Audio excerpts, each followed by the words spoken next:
live because I have fewer than 1,000 subscribers. Every time I turn around, I am starting over, but that's okay. I don't really mind. So right now we're in the kitchen instead of painting because I'm going to make something I eat every week and has definitely contributed to my much better well-being. It's actually made my fingernails quite strong. So we are going to make sesame maple candy. I'm also going to be adding almonds to it. But let's go over here to the stove where this stuff is actually happening. Now for me to be able to communicate with you in the chat, I'm going to have to turn my Kindle on. Okay, so we don't want this to be getting hot. We're not really cooking these. We're just warming them up. They get finished in the oven and we'll be pouring it out on a baking tray where it will smooth out and then bubble up, and I take it out, let it cool, and it becomes hard and crispy and oh so yummy. This recipe uses 1 cup of sesame. You can use any kind of sesame you want. My sister just bought some black sesame for me to try it with. That might not work as well. I do want to try it just because, you know, it's a different variety. But the brown and the white, hull, not hull, doesn't matter. It's basically all the same when it comes to this recipe. You need 1 cup to 1/2 cup of pure maple syrup. But I like to add things. I like to cut up some crystallized ginger.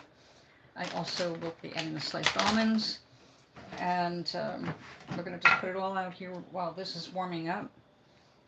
Once it's warm, I'll put the seed in. I made myself a cup of tea, and now I'm going to have to go over to my Kindle and get YouTube on it so I can respond to any chats that come up.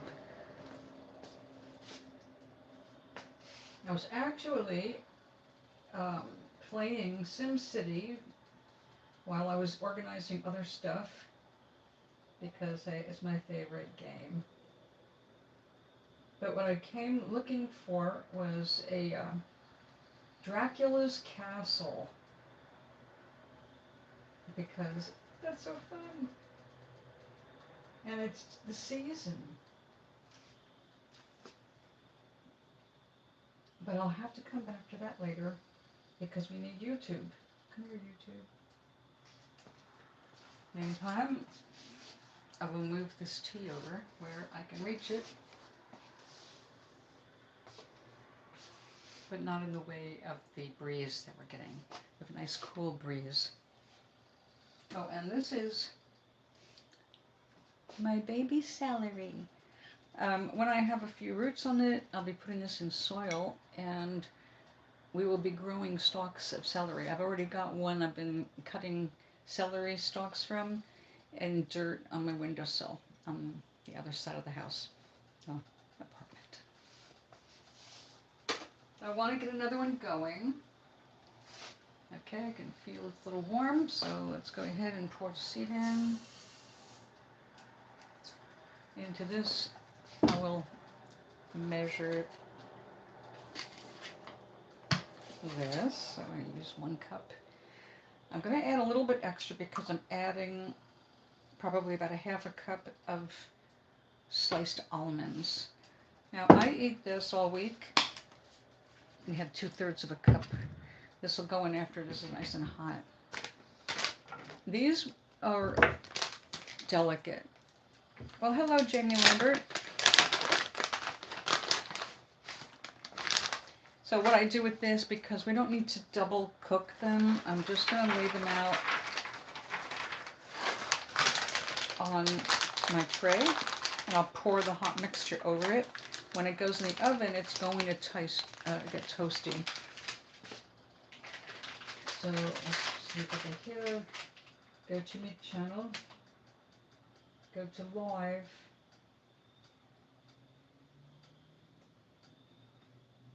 Well, it says I'm live with 1 person watching. There I am. So let's turn the volume off. Okay. To respond to you, I must be on this little machine. So I'll move this over here where I can see it. Thank you for the thumbs up. I appreciate that. Oh, hot. Okay. Yum, yum, yum. All right, well, that's getting warm. This is coming to room temperature. Let's see if I can get better. You don't need to be staring at my side of my face while I'm cooking. This has a different focal point, apparently, than the Twitch live, but I'm not on Twitch anymore. I'm now only here on YouTube. Okay, so I do want a little bit of ginger. I found that ginger is really good for an upset stomach. Hello.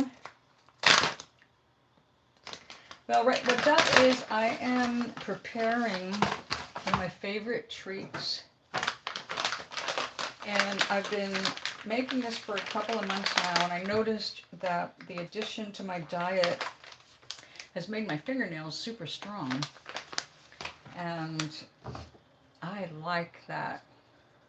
So what I have here so far is a tray with sliced almonds, a pan full of 1 cup of sesame seed, and I've got some ginger.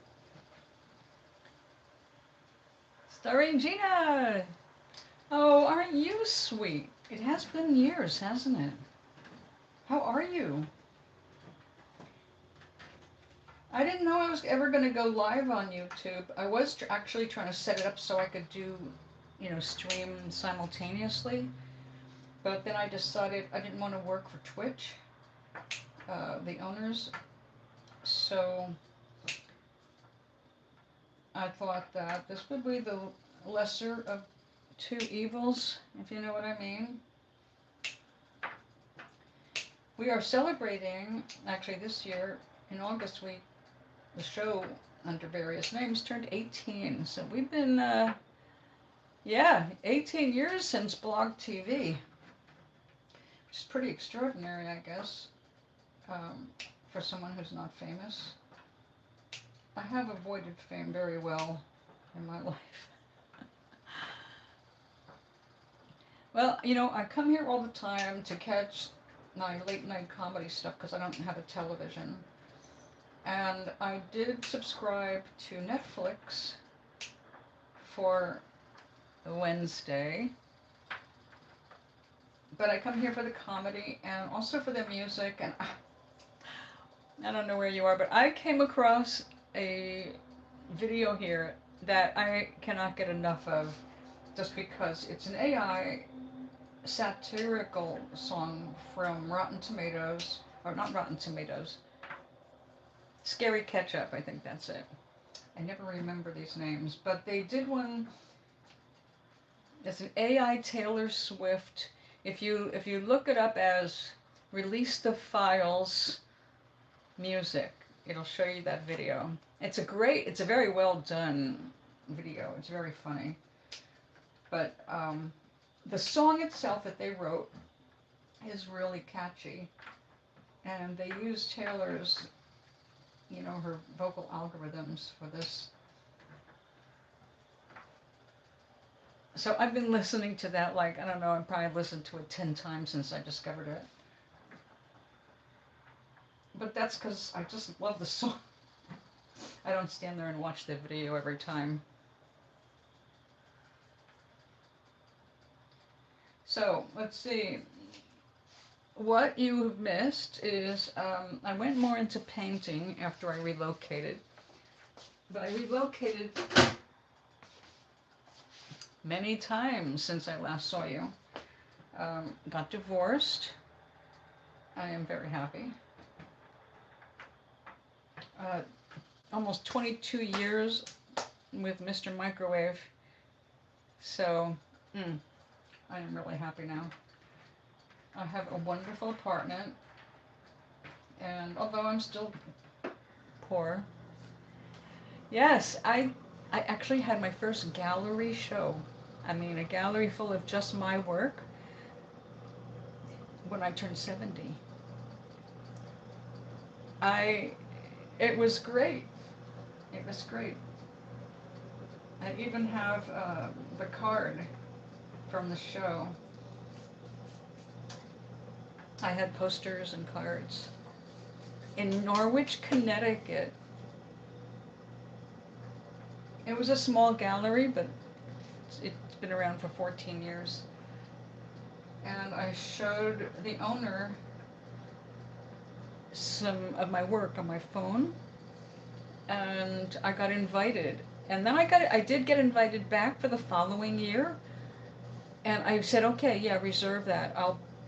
I want to be back in May. But then the shit hit the fan politically here, and I could not focus. I just couldn't get myself into the right happy space to create. And right now I've got a gigantic painting that's also kind of sculptural.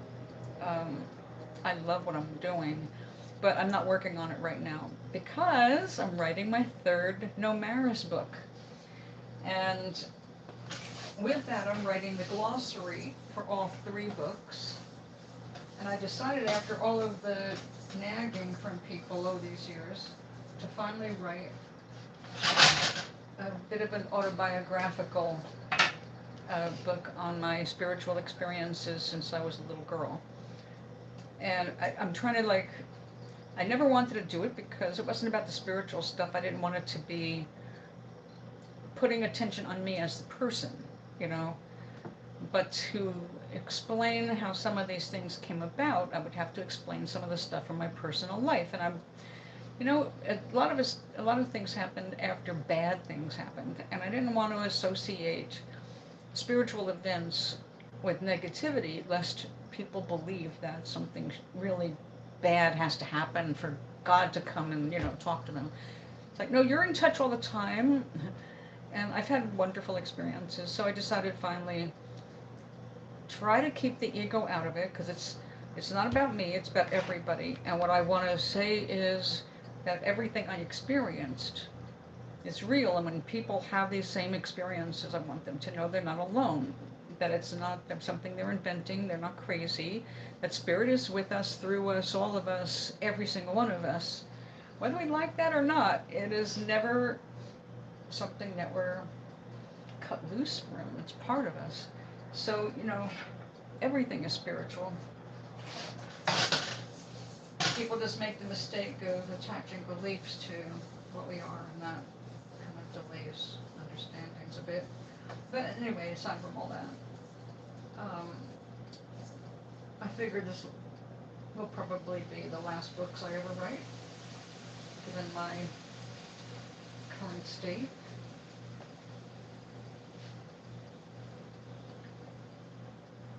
But that's only in this life, so I'm not really concerned.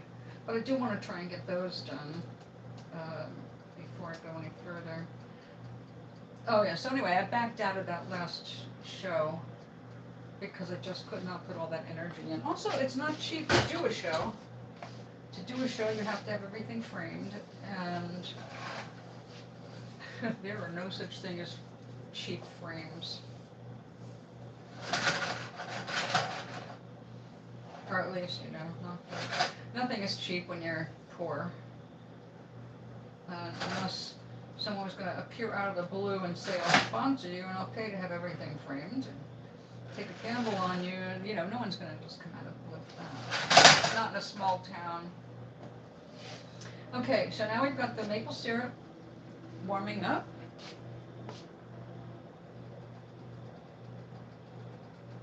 Oh, I actually have used some AI. Oh, don't worry about it, because right now the third book is so important to the No Maris story, but also to the tale that I want to tell, because, I'm a teacher at heart. I am going to be sending a free PDF of it to my subscribers who want it when it's done. Also, I'm in a quandary about this. My first 2 books are on Amazon, and both of them are available as digital downloads.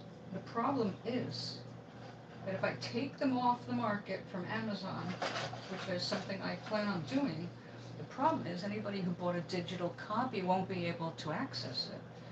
That I don't want to do.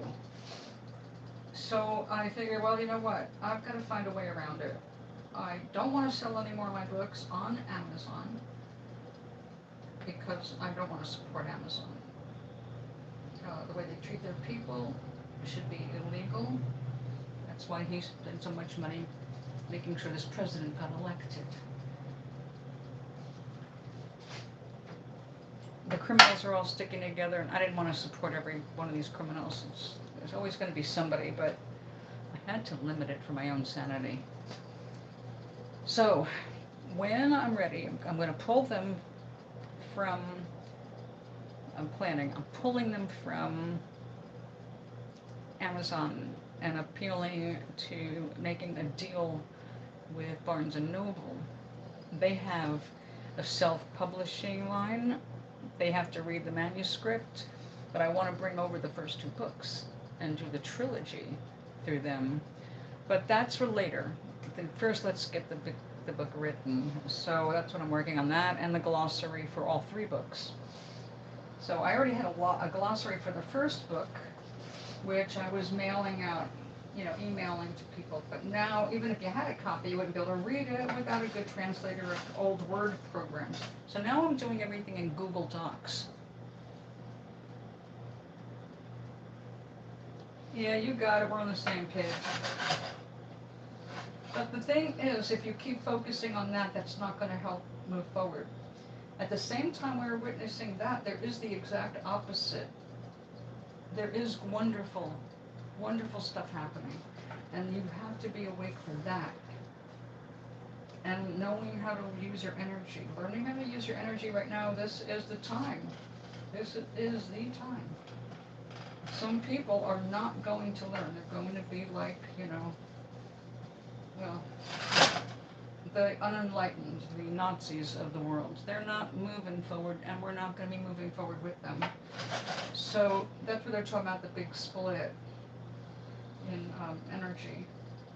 And the only way to make sure you're on the right side of it is to keep your energy high and keep yourself focused on what you want to see and not what has already been. Everything you're looking at is already past tense. Remember that. You're creating tomorrow. And we're going to be okay. We're always okay. We're immortal. So, lighten up. And I tell myself this all the time. Today, I got a visual image of it. I wear this Fitbit thing. It's not Fitbit, but it's like that. And it's got all my little, everything from sleep to whatever. And today, after I looked at the news, I checked the app on the phone. And for the first time ever, my mood was like plunged. You see this go like happy, whoa. And it's like, whoa. And it's like, I have never been that, biologically visual. So it's like, no, we cannot have that. I cannot let that happen. So the mood has been corrected. But I'm always very aware of the energy. Okay, so now we have gotten this nice and bubbly. And it is nice and sticky. So, here we go. Just pour it out over the almonds and over my snipped up crystallized ginger. A heavy pan. Let me just scrape it up there. This cools super fast. Not fast enough to prevent you from getting burned on it, though. But you have to move quickly with it because it starts to get too stiff to work well. The nice thing about it is, like, just plain old water dissolves everything in the frying pan. You end up with a lot of things to clean, but it's easy to clean up. And then spread it out. The thinner the better. And with a silicone sheet, it doesn't conduct heat well at all. So I learned when I do it on that to make sure whatever's in the middle is thinnest. The outside edges cook first. also the almonds will burn first.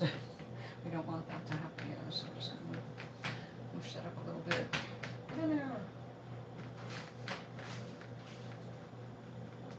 And this has been part of my breakfast now for the last couple of months.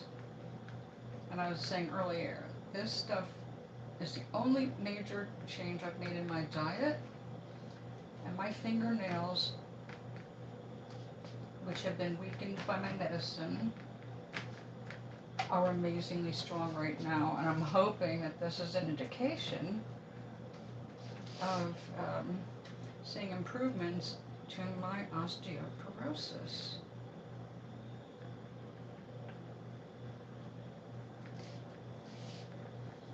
Which, as far as I'm concerned, is like the least of my problems.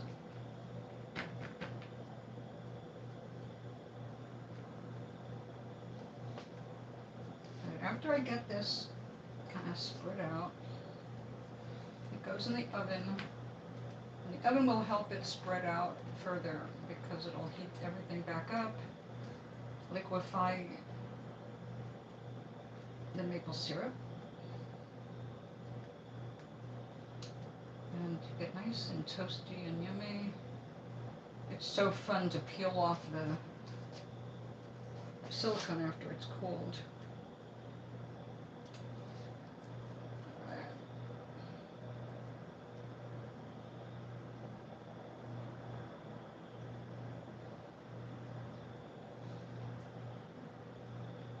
Cathartic. That was the word I was looking for. Yeah, kind of, right? I am on Blue Sky, and only Blue Sky. My only association with Facebook is me having a SimCity account that is inextricable. I can't change anything about that. So I'm kind of stuck with at least having the account. I've deleted 99% of my friends, kept the dead ones on, and a few relatives who don't get the idea of leaving Facebook. I don't communicate with them, but, you know, otherwise they'll think I'm dead because I've just disappeared. Although my portrait, my image is all blacked out. Everything's blacked out. I want it to look like a burnt out husk of a page, unattractive to advertisers of any kind. All right, so this is going in at 325. And this, this beautiful pan, I forget who makes it, but it cannot be put in water while it's hot. Oh, I'm not under Call Me Galen there.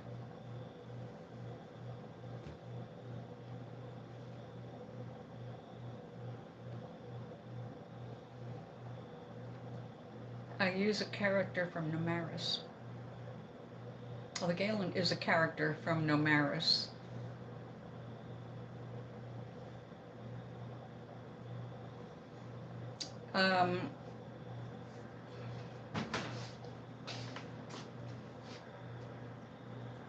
Oh, I can't chat with you. Here. Well, damn.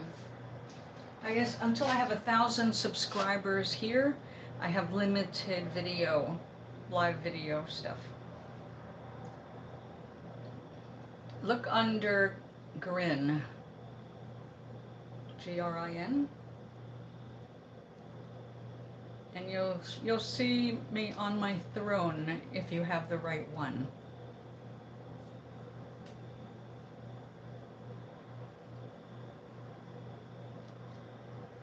So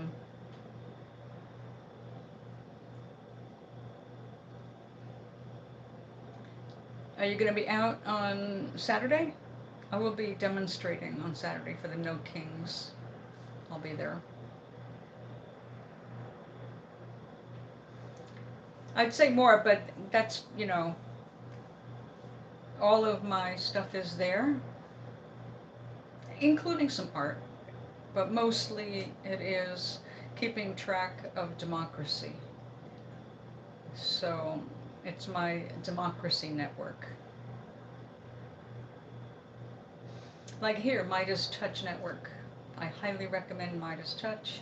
All of the people that work under that, they've been vetted.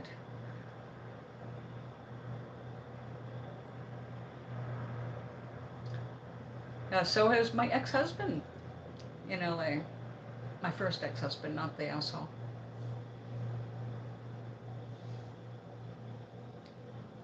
Well, I wish you feel better because I understand. Right where I'm going, it's not as crazy. It'll just take one bus ride. So take a bus ride down, take the bus ride back, I'm good. But it's not, I mean, it's really important, you know. Oh God, yes, I know that one. Ugh. Well, I'm 71 now, and again, I'm setting up the energy ahead of it. The last time I went, I will tell you how I set it up. I'm telling you, you have to pay attention to your energy, what you're thinking about, what you're projecting, especially right now because going through that time of life, it's very hormonally erratic and it messes with your brain. And I do know that. So you have to be kind to yourself and you have to watch your thoughts, make sure they're not self-destructive. And, you know, because everything you're going through is normal. And by the way, they have developed something. I don't know if it's going to be approved because, you know, right now our crazy man is at the head of our health departments. But there was a pill to interrupt hot flashes. What is that midlife? It's called menopause. Perimenopausal, when your hormones start shutting down and it makes your brain and your body go through hell. When I was 43, it actually started when I was 42 for me, and I didn't recognize it. Is it? It's something brand new. Yes, that change. That is a midlife crisis, all right? Because not everybody is affected the same way. It was very disappointing to discover. See, my mother did not have a hard time. My mother was one of those people who was like made to have babies. Made to have babies. That was her favorite thing to do, was have babies. My mother also lived in denial. She was the queen of the denial. It used to be a joke. She was so good at denial. She used to get her teeth drilled without Novocaine. Okay?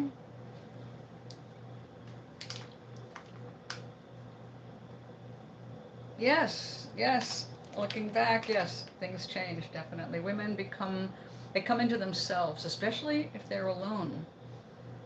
Yeah, so my mom could do that. So my mom's menopause to her didn't even exist. I had to go to my sisters and say, all right, because I was, of course, the oldest and the first one. Mom says she didn't even have a menopause. She just stopped one day and she barely remembers anything, never had any hot sweats, none of that. And my sister said, oh, she went through menopause. Yeah, she was a bitch. That was Mom. It's like, oh, okay, so my mother went through mood changes, but she just did not experience the hot flashes, but her mother did. Nanny I witnessed her menopause when I was a little kid. Well, we're all true women. It's just that we go through different stages, just like men. But women women are different. I'd rather be a woman than a man, especially now. Even though women go through all kinds of stuff that we would not wish on an enemy. Okay, it's bubbling, it's not browning yet.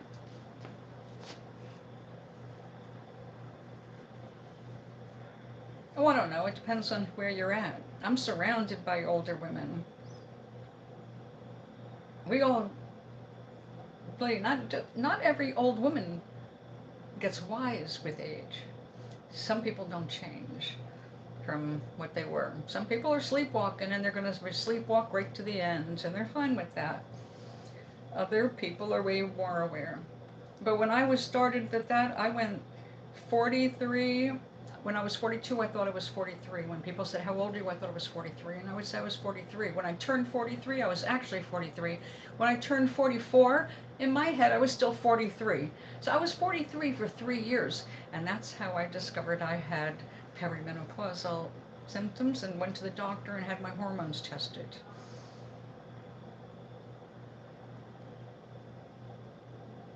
Oh, yeah, I am so happy by myself. Women alone come into their full sense of being, and yeah, I like the company of women if they're smart. Sleepwalkers, I've got no time for anymore. I mean, really, I'm just like done being around people who are nothing but a bunch of issues walking around. And there are people, I mean, I like them, but if I'm alone with them for 15 minutes, I start hearing all the shit that's wrong in their lives. This sucks and that sucks, or I've been sick with that, or this almost happened, a bad experience, another bad experience, another bad. They're like just sitting there recounting the past of bad experiences. And I teach people not to live in the past because that only brings up old chemistry. And if you are not happy remembering that stuff, then you're bringing that into your present, and that does not make sense. That's not how you move forward. That's not how you make a better life. So I script my days. Not every single day, but I do try to spend every night, every night, decide how you want to see something happen the next day. If I'm going, like today, I knew I was going out for breakfast with my neighbor. We go once a month out for breakfast. I love it. And because she speaks Spanish and I don't. And we go to Mexican restaurants to eat really good food. Oh, Lord, yes. I get it. I get it. Oh my God. The only time I ever had to go downtown LA was to buy things for my eggs. Oh, thank you. I'm glad if I can do that. But you're right, failure is not an option.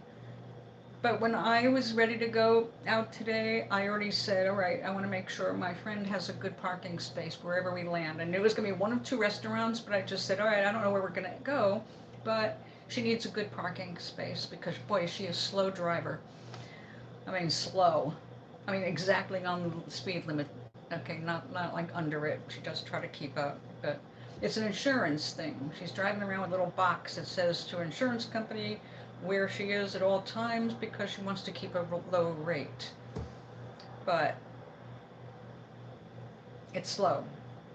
But she's such a sweet person.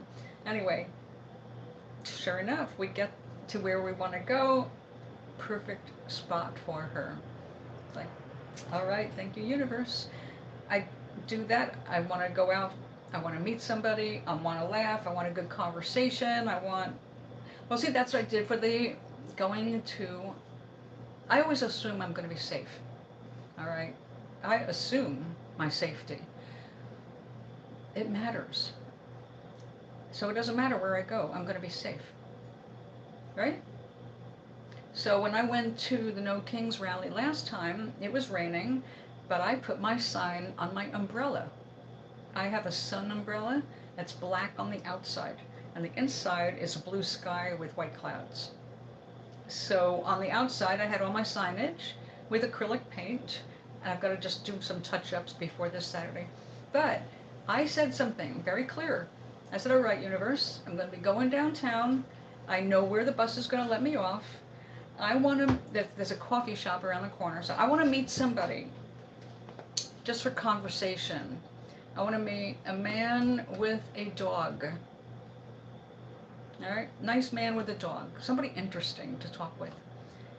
And yes, All right, I go down, I get off the bus, I walk to the center where everything's going on, I check it out, and then I back up a little bit to get more comfortable on the sidewalk. Well, when I'm out there where everybody is, I notice this guy with a dog standing in front of this liquor store. I'm like, well, I have no interest in anybody coming out of a liquor store right now. But he wasn't coming out. He was standing out there because he was part of the protest, but he wasn't holding a sign, so I didn't know that. He was just a body with his dog. Well, I didn't smile or anything at him, but I noticed him. I went back around the corner where he couldn't see me, not thinking of him, just walking back around. And a couple minutes later, he came around and ended up standing right next to me. It turned out he's an actor. And he works in New York City and in Boston. Because I said, well, why did you move here? And he said, because it's right in the middle, which is true. We are right between Boston and New York. So he was there, and it turned out he'd spent the day going from place to place to be in the protests. So I was like, okay, I like that. And so I can just tell you, he was a nice guy. His name was George, and I forget what his dog's name, but the dog had a human name, like John or something. I don't know. But it was a pleasant way to stand out there with everybody in the rain with their signs. And of course, well, that's what I'm saying, is we're always manifesting. Everybody is cooperative. When you drop your body, you're right there with everybody here on the planet. So it's not like you're as separate as you think. We're not separate except when we come here and we're in different bodies. So we have the separation and the experience of being able to manifest things in slow motion. Because if we want something, when we're not embodied, well, it's not like we're going to look for things that use hands or feet or mouths, because we don't have them. We only have bodies and these sensations and these experiences of like flavor, eating things. I love food. I'm obsessed with food. I'm just going to flip this around and show you how it's coming along. It's been flattened out. We've got the ginger on one side, but the middle of it looks like it could use a little more toasty. So that could go for a few. This stuff. So yeah, we're always manifesting. That's why I say it's so important that you pay attention to what you're thinking about, because the more energy you give what you're thinking about, the more it is going to be reflected back to you. Think of God as a mirror. You ask God, God automatically says, yep. And clenching a coffee cup. Well, isn't that nice? Well, to get that, you can't be totally focused on it like that. Get it out of your face. Because the problem with being hyper-focused on anything you want, now that's great, you did the right thing right there, but don't worry about it. It's already there. But if you keep looking at it, you're going to notice the lack of it. And instead of appreciating that it's coming, you're going to be noticing it's not here yet. You don't want to be reminded that it's not here. You've got to be okay with it not being here right now. Assume it's going to come. It's going to be there. Okay. I do this all the time. All right? Well, I have been pretty pissed off about the political issues right now for, obvious reasons I don't need to explain here. But there's really nobody I can talk with about that. And I don't want to agitate, and I don't want to get into feeling bad. Yeah, I get it, but you know what? Most guys do like coffee. That doesn't make them the right guy. So, just like when I did card readings and people would say, well, what color hair is the guy going to have? It's like, I'm not going to tell you, because you know how if you use tarot, there's this minor indications of eye and hair color, right? Blonde, brown. etc. If a wand, it's assumed red hair. That doesn't mean you're going to bump into that person and that's the right person, or that it's not your mailman delivering you a happy letter. You know, I don't want to send people on wild goose chases. You know, you're going to meet somebody who's going to love to be in the woods. He's going to love the woods. Maybe he's from Big Bear. Maybe Baldy. Um, think about the pleasure of meeting somebody in that environment. What does it symbolize? But you have to be able to get to that happy spot thinking about it. If you go and look at something and it's like, I'm not here yet, not here yet, it's working against you. So you can take away the physical image, which is going to remind you that it's not there yet. And when you feel inspired, go, oh yeah, you know, it'd be so nice to have somebody that wanted to go for walks in the woods, or maybe they have a cabin, they like to hang out. But again, you know, you don't want to be limited to certain things. That could also be a serial killer living in a cabin in the woods, you know? Right, right, right. No, don't worry, time is your friend. You got forever. You have forever, don't you? You're never going to get it all done, honey. We never get it all done. That's why we come back and back and back and back. People like to think of this like, oh, some karmic wheel. You're not on a karmic wheel. We never get everything we want to do done. We never get to live it all in one life. That's why we have so many of them. And it's not such a bad thing when you start to take things a little bit more loosely. You know, Terry Pratchett is my hero.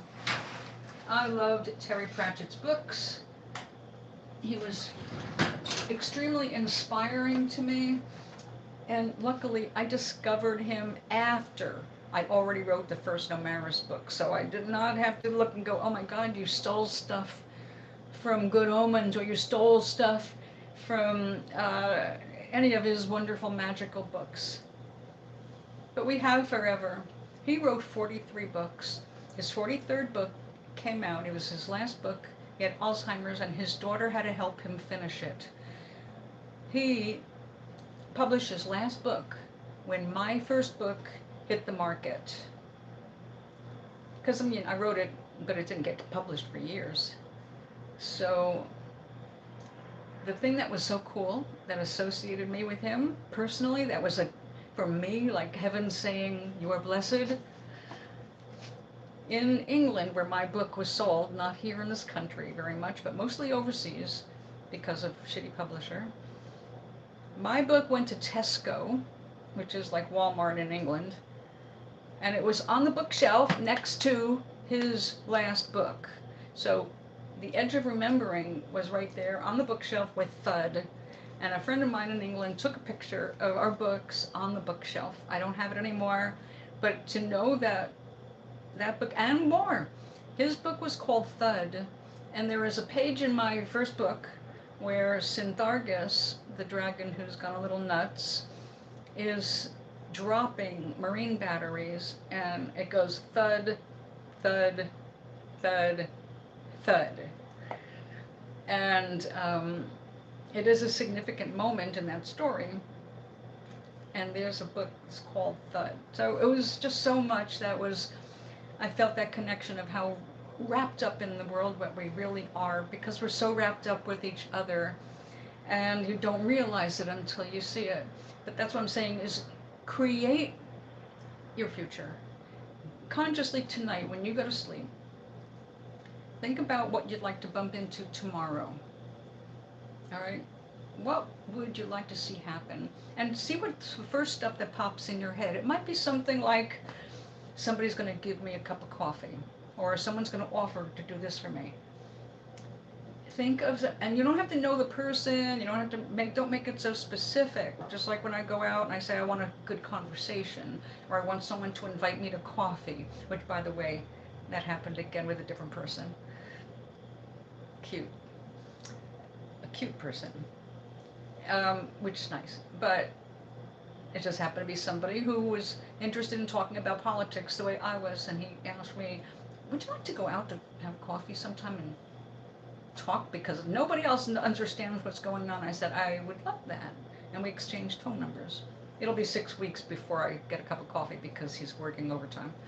But it's really nice that you can set those things up. I said, I want someone to invite me to coffee. I want someone I can talk to about this. I want to be able to express myself and be understood and appreciated. And I get it. So it's not just the guy holding up coffee and into pine trees. You got to figure out, what is it about that that makes you feel good when you think about it? Is it a certain image? Like, I don't want to spare the time. I don't want a relationship because, like you, I'm really into what I'm doing right now. And making room in my life for another person. You know, I was married for a total of 30 years, and I really know what happens to me if I get involved with a guy. I tend to make a big part of my life about the guy. And I decided about 10 years ago that, you know what? This is not a good thing. But I ended up having a long distance boyfriend for a while, for like 9 years. And that broke up last year because it's just not suitable anymore. It's not suitable to have a long distance relationship. And also, I don't want a boyfriend that I only see once or twice a year.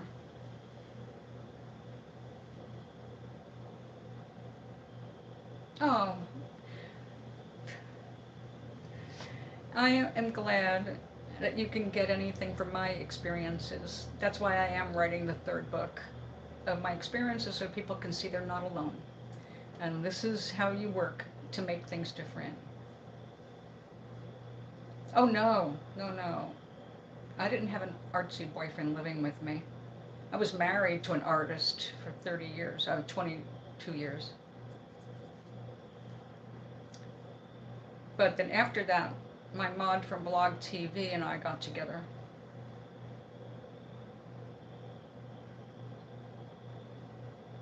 From Dublin. And he's a sweetheart. He's a wonderful person. But way younger than me. And we always have a good time when we're together. But, you know, I think I just kind of cracked last time that there are things that are different about ages, you know. So I decided if I'm ever going to date anybody, and when I'm saying just date, because I do not want a relationship. Like I said, I've got so many projects. I'm painting, writing, and I still have to do my own laundry, cooking, and cleaning. So it's not like I've got all this extra time to devote to another person. But I know how I am. I know how I am when I care about anybody. I want to give them my time. I want to do right by them. This is the fun part. But it is very hot, so let us use the tools of the trade.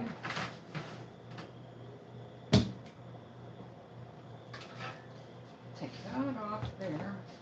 Okay, so some of this stuck, but doesn't matter because it melts so quickly.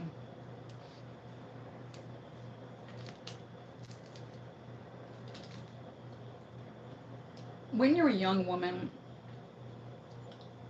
let's face it, if you have half the desire to be alive, you're going to be a horny bitch. Young people are horny. And I think that's great. I encourage young people to have all the sex they can safely. And of course, the right age. I'm not telling minors to do anything. Minors should avoid sex. But if you're of adult age, sex is healthy. Sex is spiritual. Everything here is spiritual. There's nothing that is not spiritual. Wanting things is spiritual. Food is spiritual. It's all part of spirit. You can't escape it. You're part of spirit. I love this part of spirit. I love being human. It's worth all this shit. Well, some of the younger generation is doing good stuff. Think of The kid, the activist. Also, what about the 14-year-old who invented a way to sustainably and cheaply clean microplastics out of the ocean? It was a 14-year-old. We have good people coming out of there too. We also have assholes, absolutely. But there's so many much. Listen, I am 71, going on 72. So there's a lot of generations that are younger than me. Okay, here we go. This is so fun. Can you hear it?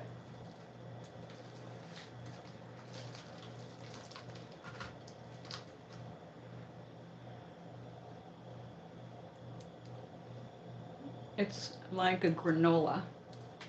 Whoops, except that I don't want to be throwing it on the ground because I didn't wash the floor today. Because I knew I was going to be doing a lot of walking in here. It is good and healthy, and thanks to adding it takes 1 cup to make this. It takes me, well, if I really don't control myself, I can do this in 2 days. Yeah, it would, definitely, because it's got crystallized ginger, it's got sliced almonds, but this becomes part of my breakfast, and because of this stuff being added to my diet, my fingernails are so strong now. And I can tell you right now, you can get, if you go to an Indian store, you can get a piece about this big. I know because I did it to try it. It's mostly sugar. They use jaggery. A piece about this big cost $1.50, so it wasn't expensive, but it's just jaggery, which is just the sugar, and the seeds. No ginger or almonds. When I'm really getting fancy, I will put grated black pepper over the ginger and then pour this over it. But yeah, so doing it my way, yeah, this would be pricey. But it keeps really well, but you have to wait for a dry day to do this. The good thing is, maple syrup has a very low glycemic index. My neighbor, who's diabetic, I gave her a whole container to go camping with, and it never made it to the camping because she opened up the thing and started eating it. And she finished the whole thing in 2 days and said it didn't even affect her sugar at all, which was really nice to hear. So since I have 2 different things here, I've got 2 containers. One side will have the almond, one side will have the ginger, and it just becomes a breakfast slash snack. So if I have an urge for something sweet at night, I'll usually just have a few chews of this. Well, you see, I mean, it's taking a little time to do it, but it's way cheaper, way healthier, and it's not hard to do. It's really a very simple process. And then once you have this down, making it once a week is no biggie. And I never get tired of the sound of this. It's crunchy.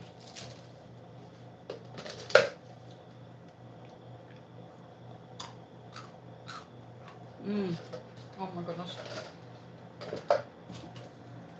Yeah, I am sure that this is the difference between my nails being completely soft and breaking easily, and being like, I haven't had long nails in, well, usually if I can get them out to grow out with what's that, gel nail polish, they still break like crazy. All right, so 1 cup fills 2 containers. Yogurt container. And everything cleans up just by putting in the sink and putting water. So anyway, let me show you what the next stage is. And this is not this. Move that over. My second project for the day. Another way to save money and eat better. I thought that I would never ever eat ramen again. Oh yeah, yeah. I leave them all up, but I don't know. This one goes private first apparently, so I have to come back and make it live. Oh, then you will love some of the stuff I'm doing. Okay, so I thought after a year living on ramen with my ex, I would never do ramen again. But now I have found a way to love it. And the secret, mung beans. Now I'm in a place where I'm not like in a city where I can get really good bargains on a lot of stuff like this, but you're in LA, you can find it. This bag of mung beans, which is 2 pounds. Okay, so 2 pounds of mung beans. I got from a small Indian spice store. $8. I'm telling you, that's overpriced. But the way I use it, it's fine. It's going to last me a while. The person who was selling this, talked about making a wonderful soup, mung bean soup. But she was like, you take the whole thing and you pour it in the... No. I use 1 tablespoon of the seeds. Put in a jar. I will use purified water to soak these for about 6 to 8 hours. Drain them, and in 3 days, I'm going to have sprouts that I can just take a handful and throw it in my ramen, and it adds such a great texture, but also multiplies the nutrition like crazy. Sprouts are so super, well, they're superfoods. They're superfoods. So we've got the mung beans in one. I'm just going to get the other one started too, and then we're going to go off the air until tomorrow. The next thing I do is, knowing what was coming, I went ahead and got a lot of seeds. So this, one of my favorite things is red clover sprouts. 1 tablespoon of these seeds, by the time it's done growing, which takes about, I'm going to say about 6 days, and then I can wash off all the little things, they will come out. This is going to fill up this so tightly that when I am rinsing it off, it actually fills both of these. So I've got 2 of these, getting them a little bit green before I put them in the refrigerator. It's such a saver, and I used to do this down south on the farm. I used to sprout mung beans because Glenn loved a bag of those to take as a snack to work. He used to put hot sauce in them and just let them soak, marinate them, and then he'd have them as a snack the next day. So I grew them for him all the time. But then I moved, and we stopped doing that kind of thing, and life was crazy for a while there with his depression. I stopped doing it, but then I went to the grocery store here in Connecticut, and I was shocked to find a package of microgreens. I mean, literally, they were like sprouts that were this big. They had some baby arugula, baby beet greens, kale, but they were only like not even a whole inch tall. And it was $5 for this little, like, I don't know, maybe 1.5 ounces of actual greenery. That was just, I lost it. It's like, we are growing stuff again because that's ridiculous. Because I can buy a ton of seeds for that price. I'll be eating fresh stuff for a while. I have alfalfa sprouts, which I'm not as crazy about as I am. Red clover is my favorite so far. But I got this rainbow radish. It's 3 different kinds of radishes. They taste just like a whole grown radish, but they're this big. And you can green them up last minute. And then, when I say last minute, like you put them in not direct light for a few hours. You don't want them to get dark green because it makes them more bitter. The paler they are, and I should have known by my mice. No, they're just regular, they're seeds, just regular seeds. Like you would put in the ground, only you put them in a jar. You want to always buy seeds for sprouting. Don't buy ones that are grown for putting in the soil, because they can be coated with fungicides. They may have been, well, changed in some way that you don't want to mess around with. When they grow them for eating, they are usually, I believe, pesticide free. So go with the seeds for sprouting. When it comes to the mung beans, these were seeds for cooking, where they just throw these whole beans and cook them like a regular bean, like we would do a garbanzo. So these are a big money saver. You will, after you rinse them and you use purified water, or sparklets in your case. I never use tap water because I don't want them absorbing any tap water stuff.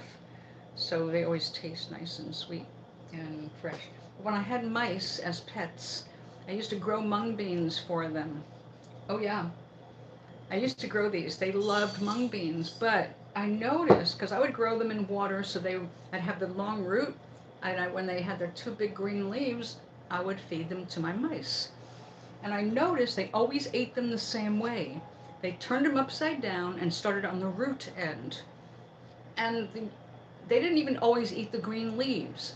If there were plenty of sprouts, they didn't bother with the green leaves. I thought, that is really weird, because once it's got the chlorophyll, it gets more bitter.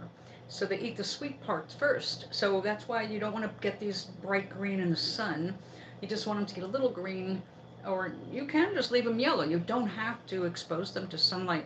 You grow them in your closet in the dark. So you don't have to worry about overhead lights. They never use light. You don't want them to have any light. Save the power. You do it in the dark.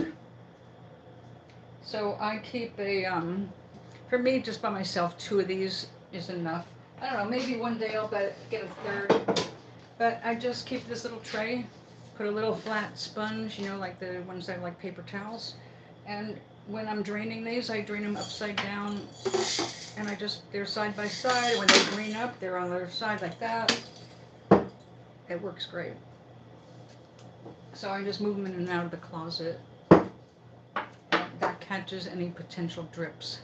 And on it, I just happen to have a soap I made. Isn't that cute? That's coconut oil soap. I had to make a bunch of wedding favors that they wanted daisies, but we didn't get the order for the molds that they wanted in time. So I found another mold of little ones that I made separate, and then adhered them to larger bars of soap. So they had, I forget how many. I made lots and lots of these. And little hearts. Yeah, I had a soap business before I had to retire from the cancer. So yeah, I like this stuff. Anyway, yeah, they are very cute, and it's a nice soap. It's a detergent-free coconut oil soap. So I'm gonna go. I'll be back tomorrow, probably around lunchtime or right after lunch, if you are around. That would be, well, I'm 3 hours ahead of you, so for me it is 5:12. No, thank you. It's been a long time. Well, you just feel good and focus on making yourself happy, and think about what you want to have happen tomorrow. What would you like to attract for tomorrow? Oh, I plan on it. I plan on it. Take care. Let me see if I know how to turn this off now. This is my first live on the phone, so I'm still learning how to use this. Until next time, my dear.